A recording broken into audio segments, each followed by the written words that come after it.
The text came at dawn, a number I didn't recognize. Nice garage. She let me in. Keys fit perfect. Guess it's mine now. Attached was a picture, my wife's brother, leaning against the hood of my Ferrari, beer in one hand, smirk carved into his swollen face.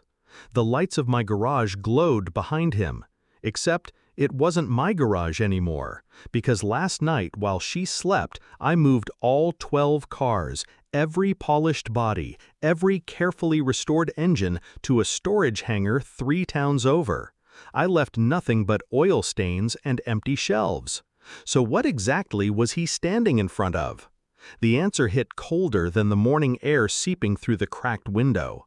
Her house. Her first house. The one she never mentioned. The one she bought with my money, quietly, legally, under her maiden name. A secret nest where she and her brother plotted. And now he believed the cars were his because she told him they would be. My phone shook in my hand, not with rage, not with fear, with confirmation. The betrayal was no longer hidden. It had walked into the light wearing his grin. I thought betrayal would announce itself with screaming, with arguments, with evidence scattered like broken glass. Instead, it came wrapped in casual requests, whispered late at night. You don't drive them all. What if we sold a few? My brother just needs a chance. A house would fix everything. You love me, don't you? Then prove it. Her voice soft, her eyes patient, as if reason lived inside her words, as if I were selfish for wanting to keep the collection I built before her, the only thing in my life untouched by compromise. At first, I told myself it was concern. Families protect their own. I stayed silent when she defended him after his 4th DUI. I paid his debts without complaint. But when she pressed harder, her gaze lingered too long on the value of chrome instead of the worth of a man. That's when the seed of suspicion rooted itself inside me. Not about her loyalty to me, but about her loyalty to him. She wanted me to gut my life's passion to shelter a drunk, not for kindness, for blood. I wondered how long she'd been rehearsing the lines. I began quietly, bank records first. Money moved from joint accounts into smaller ones I hadn't noticed, amounts too exact to be accidental. Next, I checked her phone. Not the messages to him, they were obvious, careless. I looked deeper. Mortgage payments, a realtor's name, and then the address. I drove by it twice. A narrow house at the edge of the city, windows draped, a for sale sign gone, but the soil still freshly disturbed where it once stood. Neighbors said the woman who bought it never moved in, paid cash, kept it locked. I said nothing. I kissed her goodnight, made her coffee, laughed when she teased me about working too much. Inside, I cataloged every detail, every gap in her story. At the garage, I stood among the cars, 12 machines worth nearly $2 million, and realized they weren't safe. Not from theft, but from her. So I called the haulers, unmarked trucks, midnight arrivals.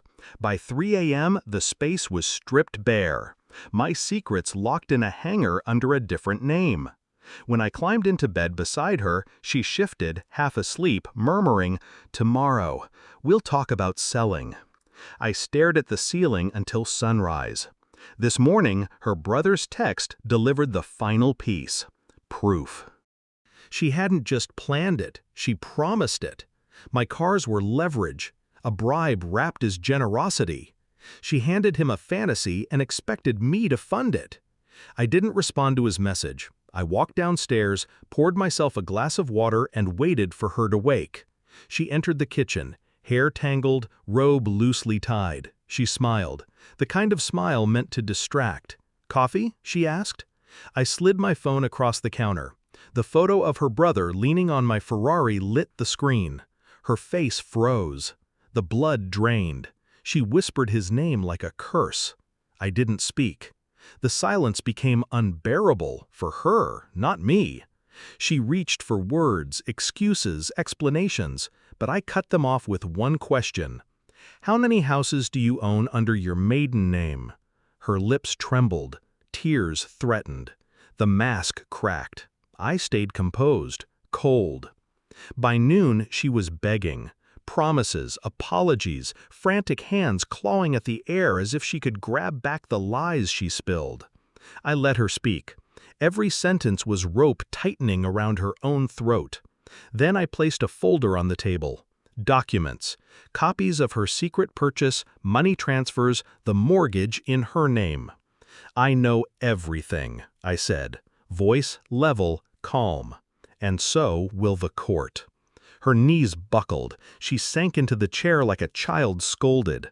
I did it for him, she whispered. No, I replied. You did it for yourself. To keep control. To hold me hostage through your brother's failures. Her eyes widened, glassy, pleading. Please, don't leave. I stood, collected the folder, and headed for the door. You already did, I said. The hangar door opened to reveal my collection, silent, gleaming, untouchable. 12 monuments to patience, discipline, control. I walked between them slowly, fingertips grazing polished steel. They were mine not because of money, but because of endurance. Every sacrifice, every hour of labor, every calculated choice. Unlike her, unlike him. The text from her brother still sat unanswered. The photo, now a relic of arrogance and failure. I deleted it without hesitation. As I turned off the lights, the hangar descended into darkness. So did my marriage. And for the first time in months, I felt nothing. Final line. Love is fragile. But betrayal? Betrayal is permanent.